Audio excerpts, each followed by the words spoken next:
Praise the Lord. Purihin po ang Panginoon sa umagang ito. Magandang umaga po mga kapatid.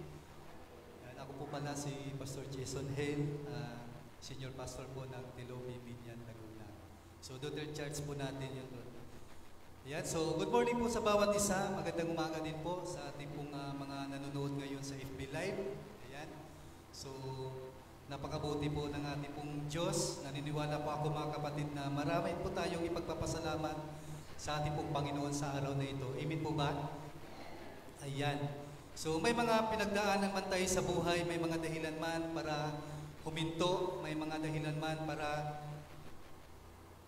maranasan natin yung kalungkutan or tayo'y malungkot, pero mas maraming dahilan para tayo po ay maging masaya sa araw na ito. Amen po ba? Sino po dito masaya ka ngayong umaga? Palakpakan natin ang Panginoon. Ayan, so bakit kailangan natin maging masaya? Bakit kailangan natin ipagdiriwang ang Panginoon sa araw na ito? Kasi this is the day that the Lord has made. We will rejoice and be glad in it. Amen po? So dahil ang araw na ito mga kapatid ay ginawa po ng ating Panginoon, pagpapalain niya ang araw natin, lalabas tayo na masaya, uuwi tayo na punong-puno ng pagpapala sa araw pong ito. Kaya maging masaya po tayo at alisin na natin yung mga problema ngayong araw na ito kung mayroon man tayo o mga alalahanin o mga sagabal sa pakikinig ng salita ng Panginoon. Pagpapala natin may kaaway habang naghihintay para nakawin niya yung salita na dapat mapasa atin, lalago tayo. Huwag nating hayaan makuha yun ang sa halip, maging handa tayo. Patuloy na ibukasan po natin ang isip natin ang ating mga palinig ngayong umagang ito sa salita po ng ating Panginoon. Amen po. So, sige po mga kapatid, isa pa natin palalakan si Lord. Praise God. Happy New Year po sa bawat isa. Salamat po sa Panginoon na nandito ka ngayon sa ikalawang linggo ng taon. Amen po. Kumusta naman po sa katansin mo natin ang bagong taon sa iyo? Masaya po lahat kasama po ang pamilya na ibinigdiriwang yung bagong taon. Alam naman po natin sa tuwing bagong taon na pagkakataon po na makasama po sa amin na pamilya. Diba? Kaya marami po sa mga nagtatrabaho sa malayo, talagang umuwi sila. Lalo na po yung mga sa Maynila, umuwi po sila sa kanila mga probinsya. May pagdiriwang po sila bagong taon kasama sa kanilang pamilya. At dahil ay bagay ang mga kapatid importante, malakaran na natin ang bagong pasimulan. Dapat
para sa isang buhay na matagumpay.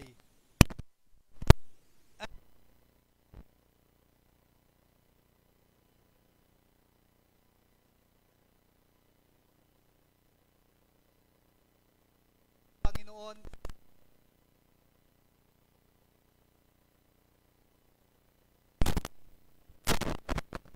gusto kong maging excited ka. Maging excited tayo kasi tuturuan tayo ng Panginoon sa araw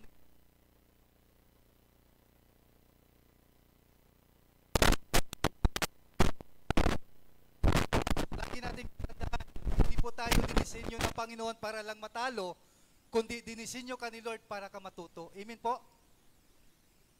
Para tayo po ay matuto. Kaya nga, sometimes we win, sometimes we learn. Alam natin, napakahirap and very challenging ang taong nagdaan. Yung 2024, pero isa na lang itong kasaysayan. Tandaan po natin yon. Very challenging man yan, di ba? Napakahirap man naranasan natin nung nakaraang taon, pero alam natin mga kapatid, isa na lang yung kasaysayan. Hindi na po natin yon mababalikan, kasaysayan na lang siya.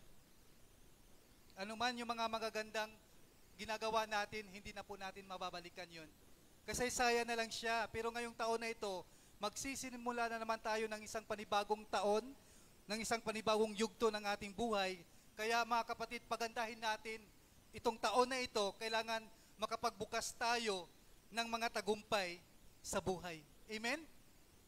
Makapagbukas tayo ng mga tagumpay sa buhay. Sino po dito gusto mong lumago? Lumago ka sa Panginoon. Importante, may mabago sa buhay mo. Kung gusto nating lumago, dapat may magandang nangyari sa buhay natin. May nabago. Kung gusto po nating lumago mga kapatid, may kinalaman po yan kung ano yung sinimulan mo. Kung ano yung sisimulan mo. Sometimes ang paglago po natin ay hindi dire-diretso yan. Diba? Minsan dumarating talaga yung panahon na tumataas tayo, umaangat tayo, bumababa tayo.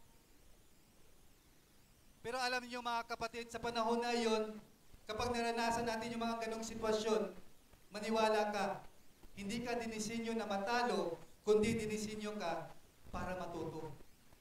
Kapag naranasan natin yung ganong sitwasyon, nakaranas tayo ng mga problema, nakaranas tayo ng mga matinding pinagdaanan, hindi po katapusan ng buhay natin yun. Kundi tinuruan lang tayo ni Lord para magpatuloy at tanggapin yung mga bagay na naranasan natin kasi doon tayo lumago. Doon tayo lalago. Hindi tayo talunan. Tandaan natin, hanggat na kay Lord tayo. Amen? Palapakan natin muli ang ating pong Panginoon. Kaya ngayong umaga mga kapatid, welcome po sa ating topic ngayong umaga entitled Begin with God. Sabihin nga po natin, begin with God. How to begin your 2025. Tingnan po natin ang ating Bible. Open your Bible in Matthew chapter 6 verse 33.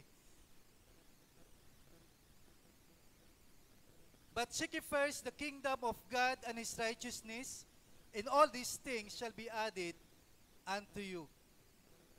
So napaka-basic po yung talata natin ngayong umaga. Marami na po nakakaalam nito, di ba? Kabisado na rin po ito ng iba. Kaya lang ang tanong, ano po ba ang pinanggagalingan itong teksto na ito ng Matthew chapter 6, verse 33, But seek ye first the kingdom of God and His righteousness, and all these things shall be added unto you. Ano ba ang pinanggagalingan itong teksto na ito? So para maintindihan po natin ito mga kapatid, kapag tiningnan po natin ang verse 25, binalikan natin at binasa natin, binanggit po dito ni Jesus ang tungkol po sa pag-alala. Sinabi dito ni Jesus, bakit kailangan mong mag-alala? Kasi alam naman po natin, ang sinabihan po dito ng ating pong Panginoon, yung kanyang mga disciple. Binanggit ito ng Panginoon kasi nga, yung mga disciple niya, kasakasama naman niya. Pero bakit kasakasama nila ang Panginoon, pero naramdaman ni Lord, nakita doon sa mga disciple na grabing yung mga pag-alala, na mga bagay na kung saan hindi dapat natin pag-alalahanin. Naintindihan po natin? Kaya, tinanong sila ng Panginoon, bakit kailangan yung mag-alala? Bakit kailangan nating mag-alala? Saan? Tungkol sa iyong pagkain, tungkol sa iyong inumin, at tungkol sa damit na iyong susuotin. So napaka-basic. Pero marami dito, mga tao, nag-alala. Alam naman po natin na importante po para sa atin ang pagkain, di ba? Sino dito kailangan niyang kumain? Alangan naman, siguro mga isang linggo kang di kumain, patay ka na. Pero kung mayroong rason, bakit di ka kumain, siyempre madagdagan pa yung buhay mo, lalakas pa espiritu mo. Amen po? Yung nag-prayer and fasting, mga kapatid. Kaya, importante ang mga ito. Importante yung tubig na meron tayong iinumin. Importante yung damit na may masusuot po tayo. So lahat po yan, parihong importante sa atin. Kaya lang, nakalimutan natin na mas may importante pa doon. Ano po yun? Yung buhay mo. Yung buhay mo na dapat lumago ka. Amen po? Dapat lumago para hindi na tayo mag-alala. Alam niyo mga kapatid, kapag tayo po ay lumago sa Panginoon, hindi natin iisipin na mag-alala tayo sa mga bagay na wala tayo sa buhay. Kasi may pananampalataya tayo at ipinagkatiwala natin sa Panginoon yung mga bagay na iyon. Amen po ba? Kaya dapat hindi natin makalimutan na may buhay tayo na dapat yung buhay natin is lumago. Lumago tayo sa Panginoon para hindi na tayo mag-alala. Kaya nag-alala ang isang tao kasi nga hindi lumago sa Panginoon. Opo, mahalaga po sa atin yung pagkain, mahalaga po sa atin yung inumin. Kaya lang, ang mga bagay na ito, yung kakainin, yung iinumin, yung dadamitin natin, mga kapatid, yung mga bagay na ito ay sapat na para po ang isang tao ay mag-alala. Yan po ang pinagmulan ng pag-alala ng tao. Di ba? Pastor, di mo na ako aatin kasi nga kailangan ko mag-overtime. Wala kaming kakainin Pastor, di mo na ako aatin kasi nga wala akong susuotin. May mga ganong mga basic lang po mga kapatid. Ang dami paglinggo, Sabado, dyan sa Ulong Duhat, may mga okay-okay doon. Pwede kayo bumili doon, mga 50 lang. Mayroon pang 20. Bakit ka mag-alala? Kung gusto po talaga natin mga kapatid lumago tayo, gagawa natin ang paraan para tayo po ay lumago. Amen po? Para tayo po ay lumago. Sinabi dito ng Panginoon sa verse 27, bakit ka mag-alala? Madagdagan ba dyan ang buhay mo? So kapag nag-alala po tayo mga kapatid, hindi naman nadagdagan yung buhay natin, nababawasan pa. Di ba? Sino dito, worry na worry ka, halos hindi ka na makakain. Tapos maya-maya sumasakit na yung tiyan mo, may ulcer ka na, nagkaka-ulcer ka na. Kasi nga, dahil sa pag-alala.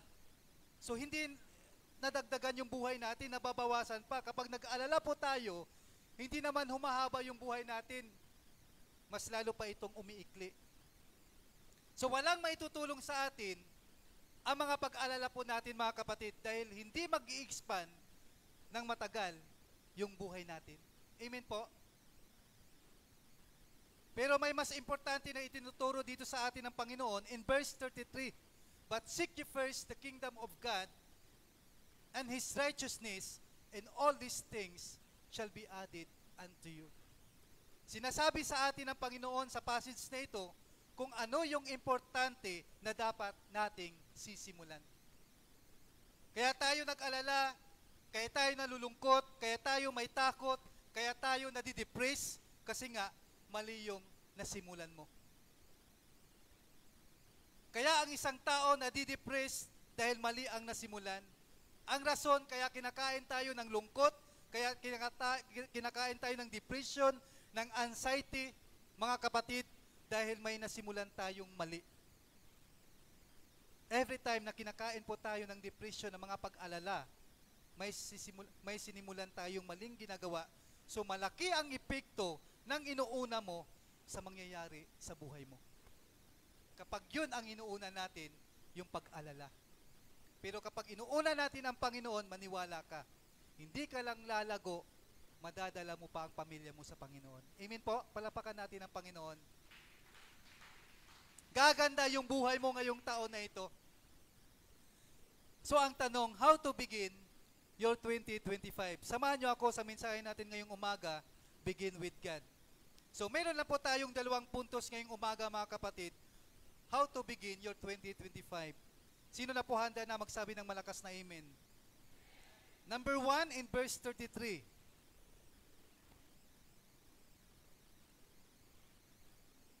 But seek ye first the kingdom of God. How to begin your 2025? Number 1, be submissive to God's authority. Be submissive to God's authority. Sinabi ng verse, but seek ye first the kingdom of God. Ibig sabihin po ng kingdom of God dito, ito yung role, ito yung God's authority. Importante po sa role ng Panginoon, nag-ooperate tayo, nagpapasakop tayo. Hindi yung binabasa natin yung Bible, pero hindi naman na ina-apply sa buhay natin. Napapakinggan natin ang salita ng Panginoon, pero binaliwala din natin yung kanyang mga salita. Walang nangyayari sa buhay natin. Importante sa role ng Panginoon, dapat nag-ooperate tayo, nagpapasakop tayo. Every time may sinasabi po sa atin ng Panginoon mga kapatid, huwag nating ituring na masama ito para sa atin. Di ba? Na masisira dito yung buhay natin. Kasi yung iba kapag nasa pool ng salita ng Panginoon, nagtatampo, nagagalit, naintindihan po natin, si pastor naman, lagi na lang ako pinapatamaan. Di na nga ako aatid sa church na yan. Lipat na nga ako ng church. Alam niyo mga kapatid, kung meron man unang pinatamaan ng Panginoon ng kanyang mga salita, kami po yun na mga pastor. Kami po yun na nagpipreach. Bali, nag-bounce back lang yun papunta sa inyo. Amen? Bumalik lang yun. Kaya ka nasa pool. Naintindihan po natin, pero kami talaga unang pinatatamaan ng Panginoon. Kaya, tinamaan man tayo, dapat ituring na lang natin na yan ang kapamaraan ng Panginoon para maranasan natin yung mga pagpapala niya. Amen po ba? Kasi kapag tinanggap natin yung mga salita ng Panginoon, doon tayo lalago. Doon maaayos yung buhay natin, doon tayo makasunod sa kalooban ng Panginoon. Kaya wag nating suwayin ang Panginoon kung ano yung sinasabi ng salita niya, gawin natin, sundin natin. Amen po ba?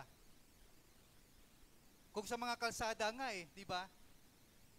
Nakikita natin may mga rules na hindi dapat natin i-violate. Pag sinabing wag kang tatawid dyan, nakakamatay yan. Siyempre, hindi tayo tatawid. Di ba? Hindi natin yun gagawin. Naintindihan po natin? Ganon din ang salita ng Panginoon. May mga rules na kailangan nating sumunod. Huwag kang pag sinasabi ng Bible, huwag kang maglalasing, huwag kang magnanaka, huwag kang magpapatato, huwag kang magsasalita ng masama. Kapag nabasa po natin yung mga kapatid, gawin natin.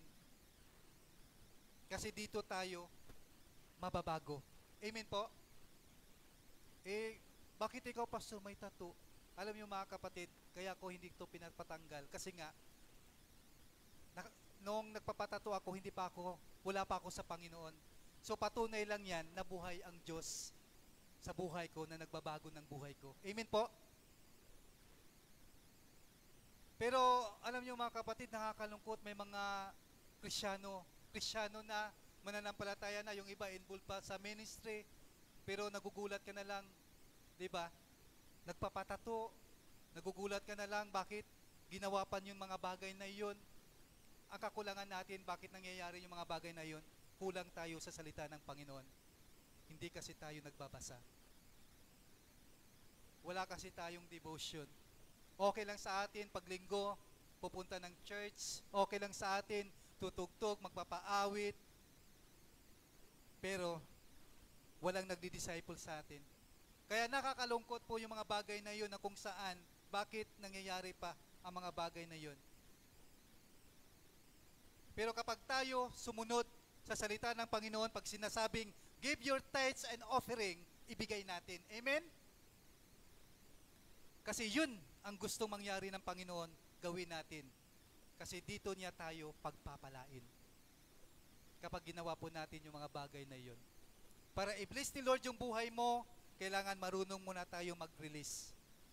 Marunong muna tayong magbigay. Marunong muna tayong magbigay generously. Kapag ginawa po natin yung mga bagay na yun, mga kapatid, doon po natin mararanasan yung glory ng Panginoon. Tandaan, anak ka ng Diyos. Amen po. Mangyayari yan sa buhay mo. Dahil anak tayo ng Diyos. Sino po dito anak ng Diyos? Palakpakan ng Panginoon sa buhay niya. So be submissive to God's authority. So ibig sabihin naman dito ng authority, right to command,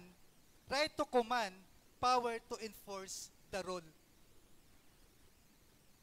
Ibig sabihin po ng authority, dapat yung role ng Panginoon, yun ang nasusunod. Kasi para sa kapakanan naman natin yun, mga kapatid. Kapag tiningnan mo na blessing yung role ng Panginoon, yung command ng Panginoon, diyan po magsisimula yung sinasabi ni Lord na all these things shall be added unto you. Yung mga bagay na iyon, mga kapatid.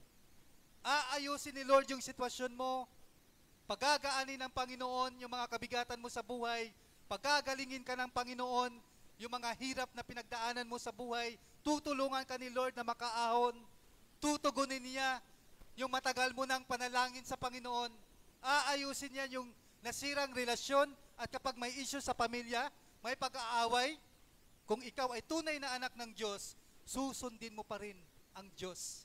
Tapos ang away. Maging maayos ang relasyon kapag sentro ang Panginoon. Amen po? Kasi nga, sinunod natin ang role ng Panginoon. Be submissive to God's authority. Sinabi ng verse, seek ye first. Seek ye first the kingdom of God and His righteousness. Seek ye first. Dapat si Lord yung una sa lahat ng aspeto ng buhay natin. Seek ye first. Ang tanong, inuuna ba natin si Lord sa oras natin? Una ba si Lord sa buhay natin? Kapag hindi daw natin ginawa yung mga bagay na yun, kapatid, maniwala ka, kakainin ka ng matinding pag-alala. Kapag hindi natin inuuna ang Panginoon. Pero kapag inuna naman natin si Lord sa buhay natin, panalo tayo. Amen? Panalo tayo. Lalo na kapag may panambahan, tapos, di ba, sino dito, kanina, alam mo, may panambahan, maaga kang gumising. Hindi ka nagpapadala ng antok mo, ng pagod mo, ng ginaw, o ano pa man ang mga alalahanin, dahil may panambahan, bumangon ka para magsimba. Maniwala ka, hindi ka natalo na umatin kasi inuna mo si Lord. Mas mabuti ang panambahan kaysa higaan. Amen? Hindi tayo natalo dahil umatin tayo. Kasi nga, itinaas natin ang pangalan ng Panginoon sa buhay natin. Lalo na kapag alam naman po natin na may mga problema tayo, ang bigat, 'di ba? Ang bigat ng buhay natin eh. Pero talagang nagsisikap tayo na masunod pa rin ang Panginoon sa buhay natin. Kaya napaka-importante talaga, mga kapatid, yung relasyon natin sa Panginoon, lumago tayo. Lumago tayo sa Panginoon. Kung importante ang pamilya mo, kung importante ang magulang mo, kung importante ang sarili mo, kapatid, pero dapat mas importante si Lord sa atin. Kasi kapag natutunan nating mahalin ang Panginoon, matutunan mo ring mahalin ang mga taong importante sa buhay mo. Naintindihan po natin? Begin with God. Pagising pa lang natin sa umaga, magbigay na tayo ng oras sa Panginoon. Mag-devotion tayo. Sino po dito hanggang ngayon nagdi-devotion ka? Ginagawa, may mga, di ba, kababaihan dito sa church, maagang maaga pumunta sila, nagdi-devotion. Kung gusto nyong sumali, pumunta kayo dito, mag-devotion kayo para lumago kayo sa Panginoon. Ang daming mga pwede nating gawin para lumago tayo kasi nga alam naman po natin mga kapatid, ang daming tukso para hilahin ka sa paglago mo sa Panginoon. Pero marami ding mga kapamaraanan para lalago tayo kay Lord. Gawin natin yung mga bagay na iyon. Begin with God. Kapag hindi una si Lord sa buhay natin itong taon na ito, ganun pa rin. Puro pa rin negatibo yung isip natin. Puro pa rin hirap, puro pa rin lungkot, walang gana sa paglilingkod. Kasi nga, hindi tayo nagsimula sa Panginoon. So begin with God. Mag-devotion tayo. Kasi minsan dumadating tayo sa point na yung prayer life po natin sa Panginoon ay dry na, tuyo na. Tuyot na. Diba? Yung dating on fire ka sa faith mo sa Panginoon, yung dating malinaw sa iyo yung presence ni Lord, ay nawala na. Medyo humina na ngayon yung apoy. Kaya kinakailangan lumago tayo sa relasyon natin sa Panginoon, mga kapatid, para maramdaman natin, maranasan natin yung presence ni Lord. Importante yon, lalo na sa panahon na ito. So, pray in secret consistently. Maglaan tayo ng private place para kausapin si Lord. Kahit kumot lang eh. Di ba?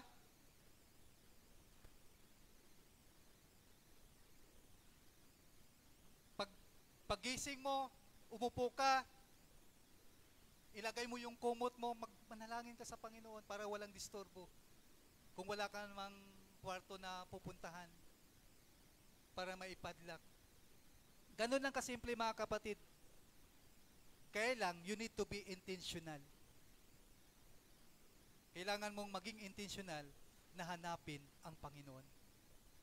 Be consistent in your prayer, hindi yung kailan mo lang gusto or kung kailan mo lang ramdam, doon ka lang magpipray. Dapat consistent.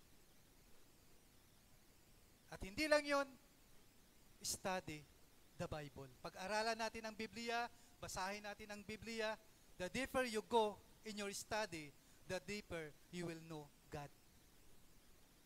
The deeper you will know God, the deeper the relationship with God. Amen? Mas lalo, mas lalalim yung relasyon natin sa Panginoon. Walk in God's will. Kasi isa sa dahilan kung bakit kailangan natin basahin ang Biblia is to see what God's will is. Para malaman natin kung ano yung kalooban niya para sa atin. Napaka-importante yun. Kasi marami mga Kristiyano kung ano-ano na lang yung mga kalooban na ginagawa, kalooban niya, hindi kalooban ng Panginoon. Hindi kagustuhan ng Panginoon. Kagustuhan natin. Kaya hindi na ibigay yung buhay niya sa Panginoon. So give your life to God. Isuko mo sa Panginoon yung kasalanan mo, isuko mo sa Panginoon yung mga goals mo sa buhay, yung ambitions mo, yung hobbies mo, isuko mo sa Panginoon. Yung relationship mo, everything, lahat, isuko natin kay Lord, mga kapatid. At kapag nakita ng Panginoon na tayo ay nagpapasakop sa Kanya, na tayo ay naging tapat sa Kanya, na tayo ay loyal sa Panginoon, maniwala ka, He drew closer to you.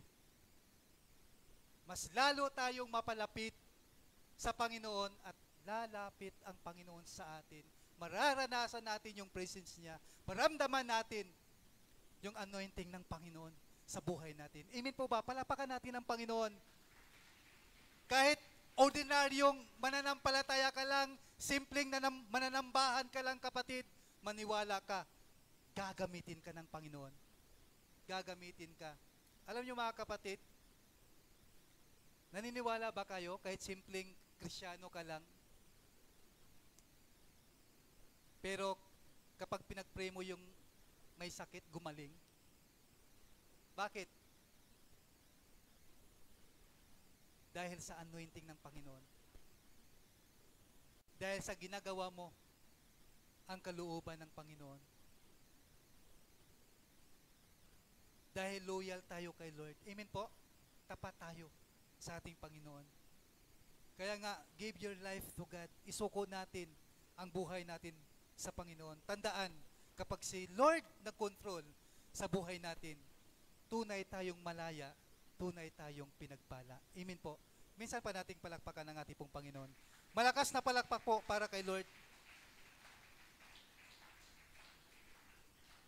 How to begin your 2025? Number 1, be submissive to God's authority. Number 2, and last, in verse 33, but seek ye first the kingdom of God and His righteousness. Sabihin nga po natin, righteousness.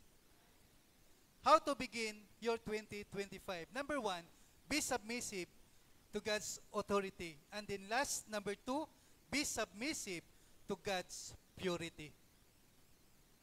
Sinabi ng verse, and His righteousness, importante, may ayos na buhay. Tayo na mga mananampalataya, tinawag ng Panginoon, hindi lahat ng tao, di ba, sumusunod kay Lord. Hindi lahat ng tao believer ng Panginoon.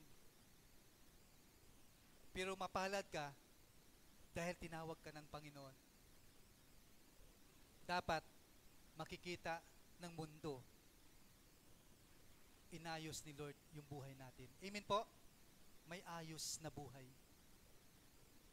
Importante, sinisik natin itong purity, sinisik natin itong righteousness na ito. Importante, malinis ang pamumuhay natin, matuwid ang pamumuhay natin. Alam niyo mga kapatid, di ba, sa panahon ng Panginoong Hesus, hindi mo makikitaan yung mga naglilingkod sa templo na may malinis na puso, malinis na pamumuhay. Kaya nga ang Panginoon, hindi siya nagtatagal sa templo. Hindi niya in-involve yung sarili niya sa templo. Baka mamaya, mahawa pa siya. At hindi niya magawa yung kalooban ng Diyos. Kasi walang ginagawa yung mga tao na sa templo. Puro nakikita nila yung mali ng iba. Nagkukunwari. Di ba? Mayabang sa buhay, mataas yung pride. Kaya nga ang tawag sa kanila ng Panginoon, hipokrito. Pero sino ang nilalapitan ni Lord? Yung mga tao na walang alam, kundi naghihintay ng pagdating ng Panginoon para sila iligtas.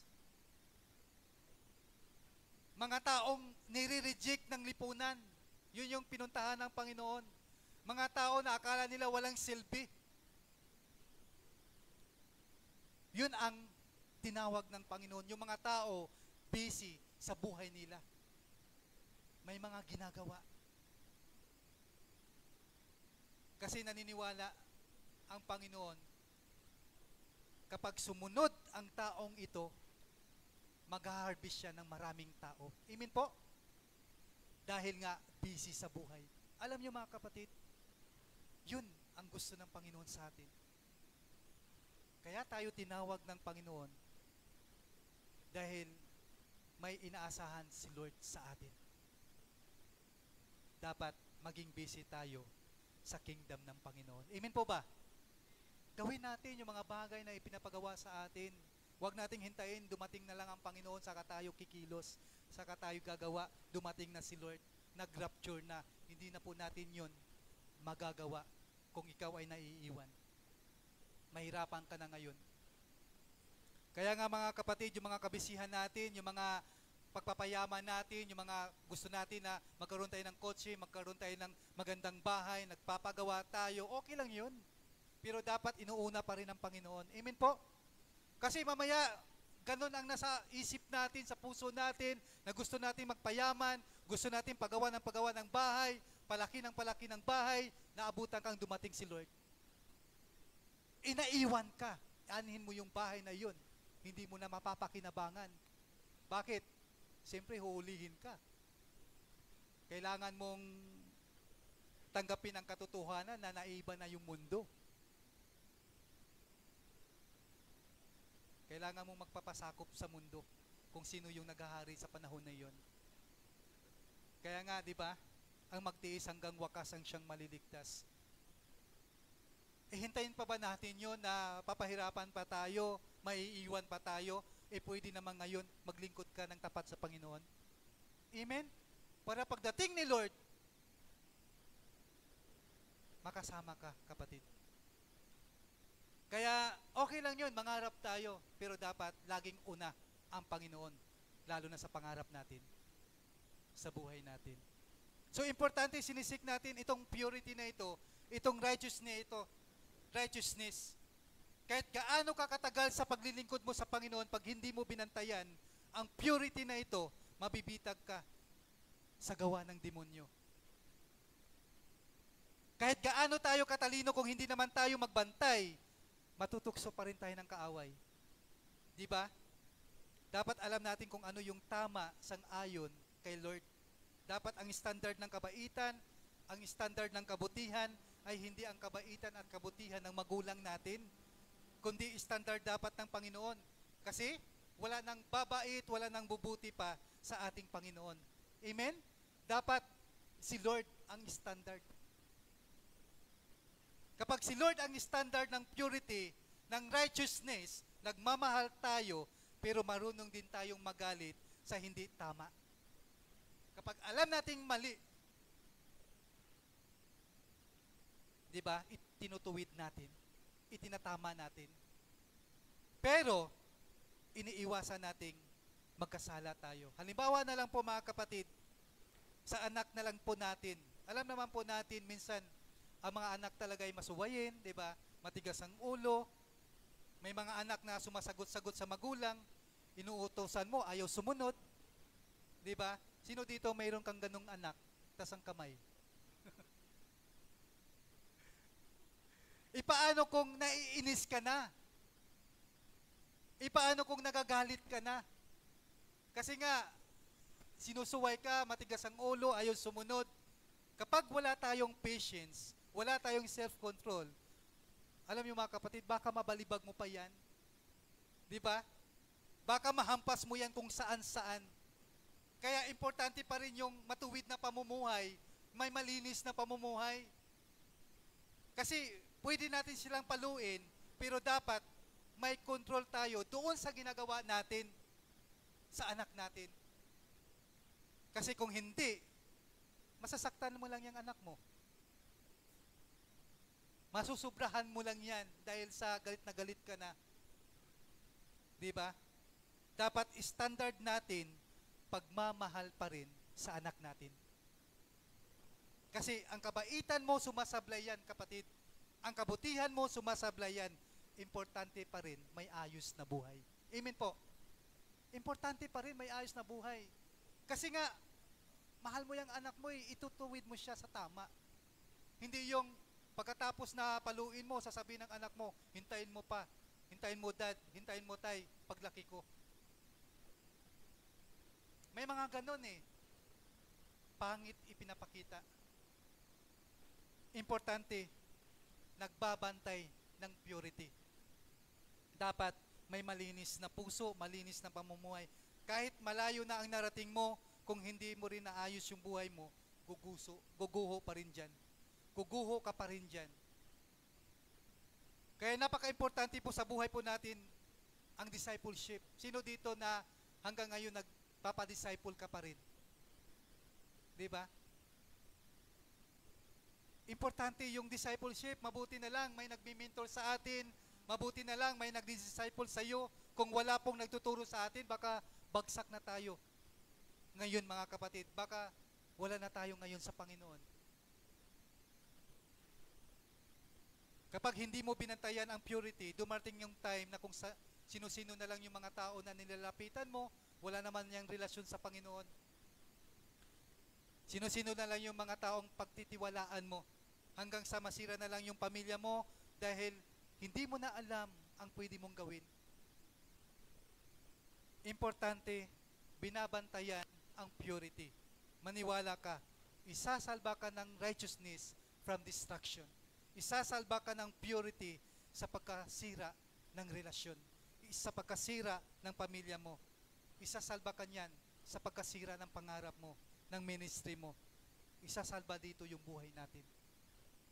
Ano man ang binibuild mo ngayon, ano man ang pangarap mo ngayon, kapatid, lagyan mo ng pundasyon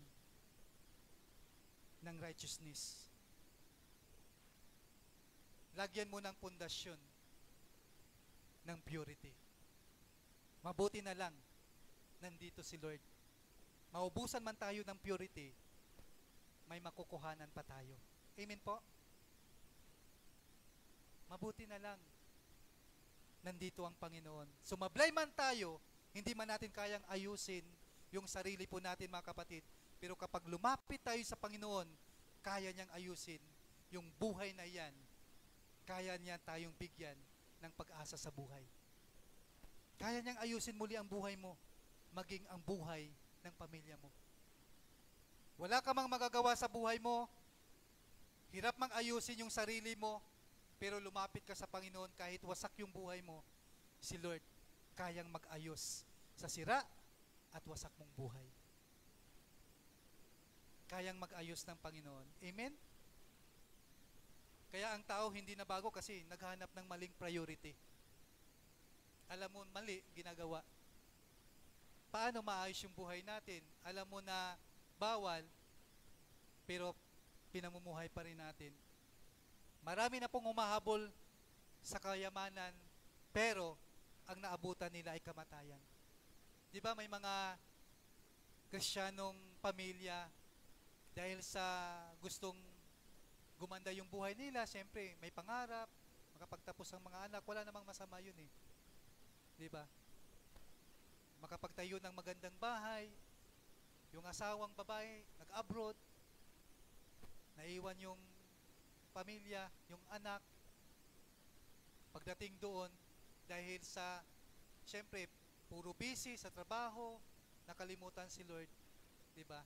Maraming ganon, nakaroon ng bagong pamilya doon, iniwan yung pamilya. Sa kahabol ng kayamanan, mga kapatid, naabutan nila kamatayan.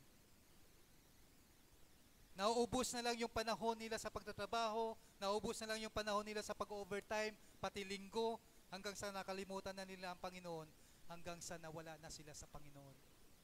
Pansin po natin yun. Ganon katuso ang demonyo. Kaya mag-ingat tayo. Maging handa tayo sa mga bagay na kung saan, lalo na yung pag-aatake ng kaaway sa buhay natin. Kaya ang tao, nauubusan ng panahon kasi nga hindi priority ang Panginoon sa buhay nila. Kahit anong habol natin sa anumang bagay, kapag hindi natin inuuna ang Panginoon, ang ending yan, pag-alala. Ang ending yan, wasak-wasak na buhay. Amen po? So, kailangan natin unahin si Lord. Kailangan natin maglingkod kay Lord. Pero kahit sira ang buhay mo, kahit wasak ang buhay mo, ngunit sinubukan mong lumapit sa Panginoon, maniwala ka, yun ang pinakatamang desisyon na gagawin mo sa buhay mo. Yung paglapit mo sa Panginoon. Amen po ba? So, tuloy lang. Kahit ano yung mga naranasan natin sa buhay, tuloy lang. Hindi pa naman tapos si Lord sa buhay natin. Kailangan lang nating magpatuloy. Hindi pa tayo nakarating doon sa finish line na yun. Hanggat wala pa tayo sa finish line, mapagod ka man, pero magpatuloy ka pa rin. Amen po ba? Kasi may finish line, mga kapatid. May finish line. Sabi ng verse, "But seek ye first the kingdom of God and His righteousness." Sa Tagalog, datapwat, hanapin muna ang kanyang kaharian at ang kanyang katuwiran. Hanapin muna ang kanyang kaharian at ang kanyang katuwiran. Datapwat, hanapin muna. So, importante dito na inuuna natin si Lord. Inuuna natin ang Panginoon, unahin natin ang Panginoon. So, magpalago tayo sa Panginoon. Dapat si Jesus muna, lalo na sa mga kabataan, bago jowa. Sino dito nagjujuwa ka, wala ka pang relasyon sa Panginoon? Maniwala ka. Mahihirapan ka dyan. Mahihirapan ka dyan, kapatid. Kailangan lumago muna tayo kay Lord. Dahil magandang pundasyon kapag inuuna ang Panginoon sa isang relasyon. Amen po? Kapag inuuna natin ang Panginoon. So dapat lumago muna tayo sa Panginoon. Si Jesus muna bago pera. Sino dito nanghinayang ka ngayon kasi nga tinawagan ka ng boss mo dahil papasok ka ngayong araw na ito, pero tinanggihan mo kasi mahal mo si Lord. Amen?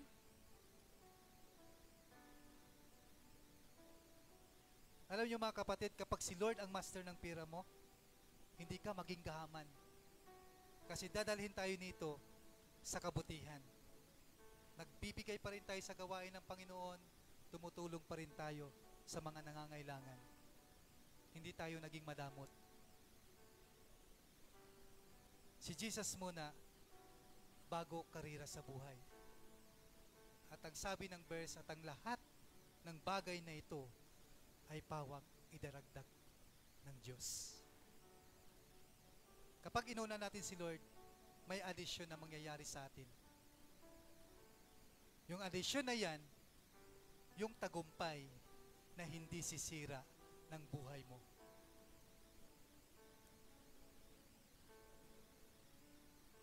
Mangarap ka. Marating mo yung pangarap mo, pero lalago ka sa Panginoon. Magtrabaho ka, gaganda ang buhay mo, pero lalago ka kay Lord. Kasi nga, inuuna mo ang Panginoon. Bibigyan ka niya ng tagumpay na hindi sisira ng buhay mo. Tandaan, walang natalo na inuna niya ang Panginoon sa buhay niya. Kapatid, hindi ka kailanman maging talunan. Amen po. Malakas na palakpak po para sa Panginoon. Tayo pong lahat ay tumayo sa umagang ito.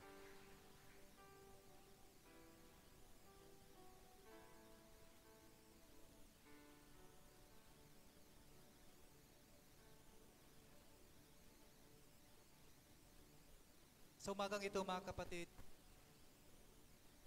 di ko man alam anong pinagdaanan mo sa buhay mo.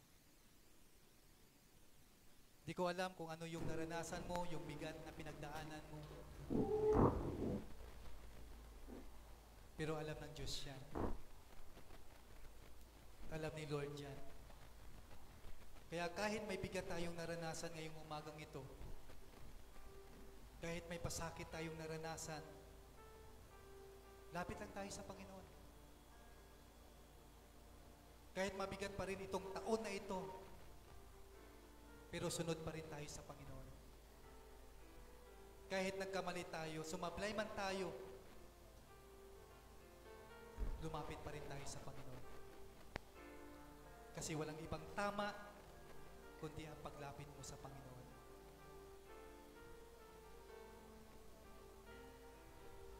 Ngayong umaga, alalahanin natin ang kabutihan ni Lord mga nagdaang taon. Alalahanin natin kung sino siya sa buhay natin. Alalahanin natin paano niya tayo isinalba, paano niya tayo itas, paano niya tayo pinagpala. Alalahanin natin kahit nakagawa tayo ng mga bagay na hindi maganda, pero inaayos pa rin ni Lord yung buhay natin. Binago pa rin tayo ng Panginoon. Dahil pag sinig natin si Lord, pag hinanap natin ang Panginoon, makakabangon tayo. Pag inuna natin ang Panginoon, may tatama ang mga mali natin, maaayos ang buhay natin. So ngayong taon na ito, marami tayong pwedeng, marami pang kayang palakarin ng Panginoon sa buhay natin. Ngayong taon na ito, maraming inihanda si Lord sa atin mga kapatid. Maraming pagbabanat ang gagawin ng Panginoon sa buhay natin ngayong taon na ito.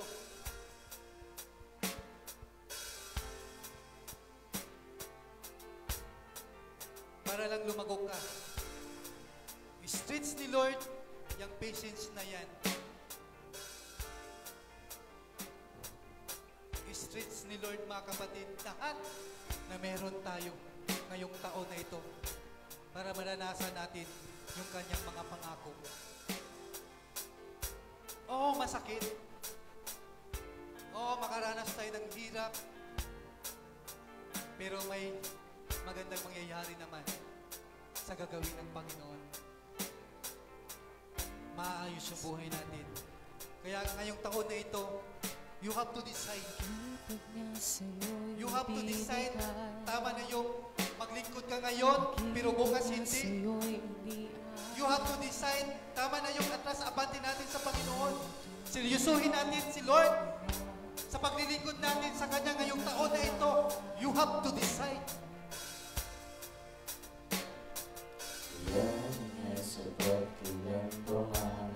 Sige po, kung may kabigatan man tayo sa buhay, lapit ka sa Panginoon ngayong umagang ito, manaya ka, makalapit sa Panginoon, kausapin mo siya.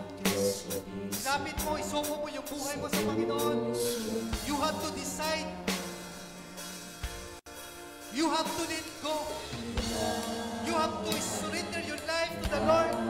Isuko mo lahat sa Panginoon ang buhay mo. Hayaan mo si Lord. Sa umagang ito, siya naman ang masusunod sa buhay natin. Hayaan mo si Lord naman. Pagalawin mo ang Panginoon. Pagalawin mo, kapatid, pakinusin mo si Lord sa buhay mo. Ngayong oras na ito. Lapit ka sa Panginoon. Pasukin mo siya sa puso mo. Naghihintay ang Panginoon sa iyo. Kapatid,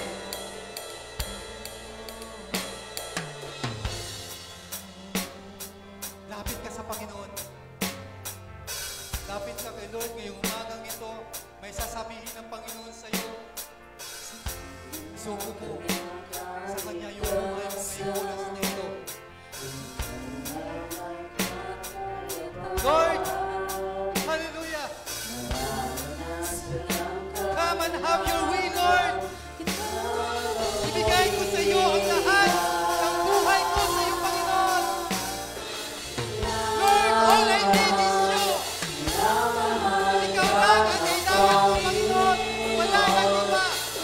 God, all I need is you. Hayaan mo, Panginoon.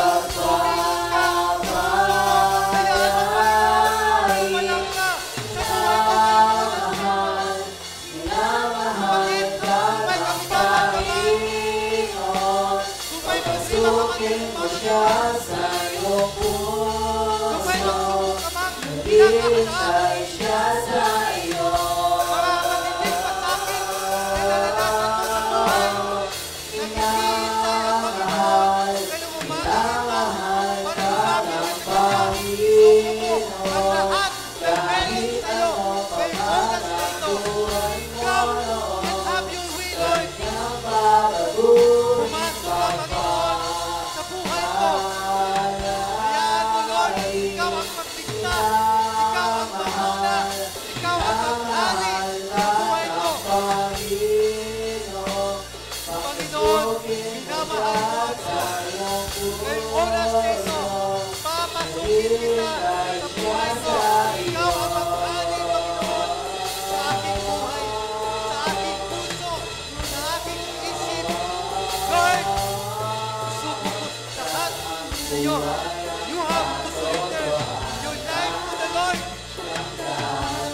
You have to decide. Kapatid, sa umagang ito. God, all I need is you.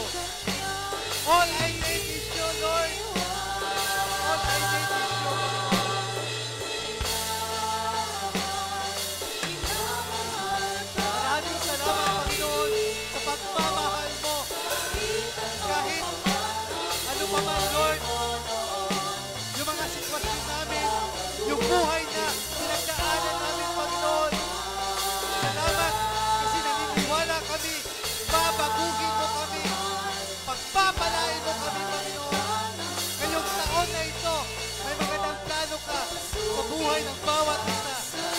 Kaya Lord, hayaan mo, ikaw naman ang mag-control sa buhay namin. Ikaw naman, Panginoon, ang maghari sa buhay namin.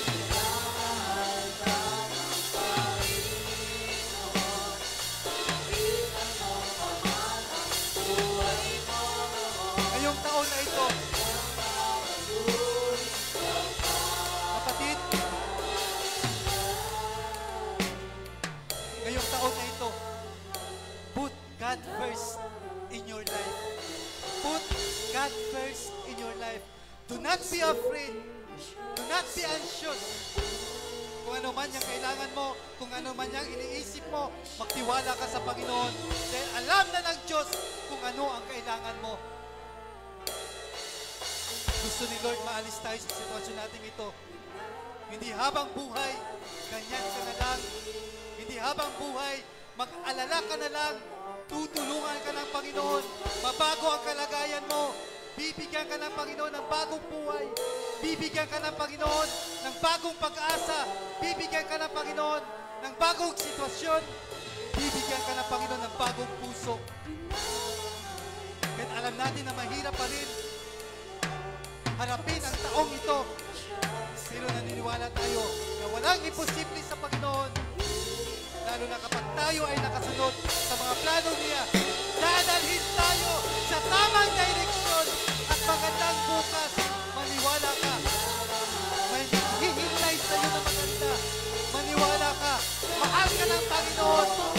Kahit ano pa man ang pinagdaanan mo, mahal ka ng Panginoon, kapatid. Mahal ka ng Panginoon. Mahal ka ng Panginoon. Yes, Lord. Salamat, Lord, sa pagmamahal mo sa amin. Kahit ano man ang mga pinagdaanan namin, mahal mo kami, Lord. Bibigyan mo kami ng lakas. Magtatagumpayin mo kami, Panginoon, sa mga pinagdaanan po namin sa buhay.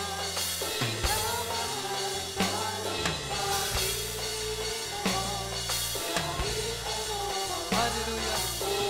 Ito, mga kapatid, ipasako mo ngayong umagong ito sa buhay mo. At sa ganun, nalakaran natin ang kalinisan, ang katuwiran ng pamumuhay natin. Bigay mo yung buhay mo sa Panginoon. Huwag kang mapagod, kapatid. Huwag kang magpatalo sa matinding sitwasyon. Hindi tayo maubusan ng lakas hanggang kasama natin ang Panginoon. Bibigyan niya tayo ng tagumpay. Bibigyan niya tayo ng lakas sa buhay natin. Submit your situation to the Lord. Pagagalingin ka ng Panginoon. Pagpapalain ka ng Panginoon. Aayusin niya yung tibok ng puso natin. Tutulungan tayo ng Panginoon sa mabigat na pinagdaanan natin sa buhay. Palalakasin ka ng Panginoon. Aayusin niya yung buhay mo. At ibabalik ka ng Panginoon. Ibabalik niya yung sigla at saya ng buhay mo. Lapit ka lang kay Lord. Magtiwala ka lang sa Panginoon. Ngayong umagang ito, I speak blessing sa bawat isa. I speak financial breakthrough. Anuman ang mga naranasan mong hirap, kawalan, kahirapan sa buhay, pagpapalain ka ng Panginoon. And I speak healing sa mga kapatid namin na may karamdaman ngayong umaga, ngayong araw na ito. Your blood is enough for us to be healed. Pinagaling ka na ng Panginoon. Thank you, Lord. We praise you. We honor you. We glorify your holy name. In Jesus' name, amen. Magandang umaga po sa ating lahat. Maraming salamat po.